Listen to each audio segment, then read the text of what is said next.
আসসালামু আলাইকুম।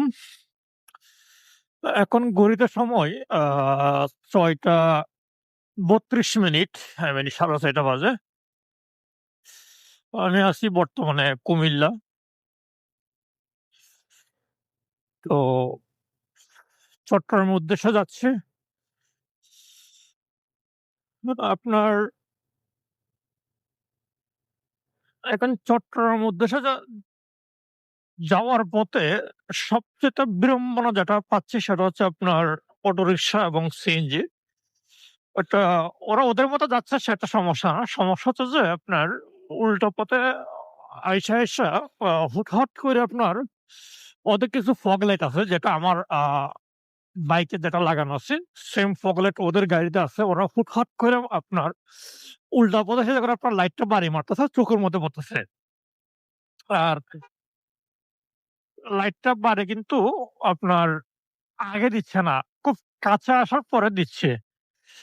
তো যে কারণে আসলে একটা বিব্রতিকর পরিস্থিতিতে পড়তে হচ্ছে। বাইক নিয়ে একটা ভয়ংকর একটা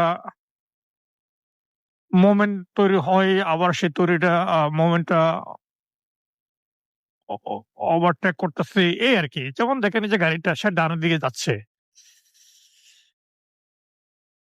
তো আর আবার দেখবেন যে হুট করে রাস্তার মাঝখান দিয়ে কিছু পথচারী পার হচ্ছে। কারণ এটা আসলে আমি পথচারীকে দায়ী করতেছি না যে হলো পথচারী কেন পার হচ্ছে। কারণ যেহেতু কোনো ফুটওভার ব্রিজ নাই তো ওরা ওইদিকে পার হবে।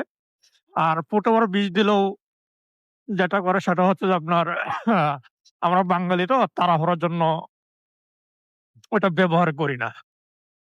তো বর্তমানে আ এই যে আ আপনার অটো এবং সিএনজি গুলা উল্টাপাল্টা আইসা আ লাইটটা বাড়ি মারতেছে। এটা আসলে আমি একজন বাইকার হিসেবে আমার জন্য খুবই এটা আ বিরক্তিকর পরিস্থিতি তৈরি হচ্ছে। দেন মনের মধ্যে একটা ভয় কাজ করতেছে যে কখন না কখন লেগে যায় নাকি যায় এটার জন্য।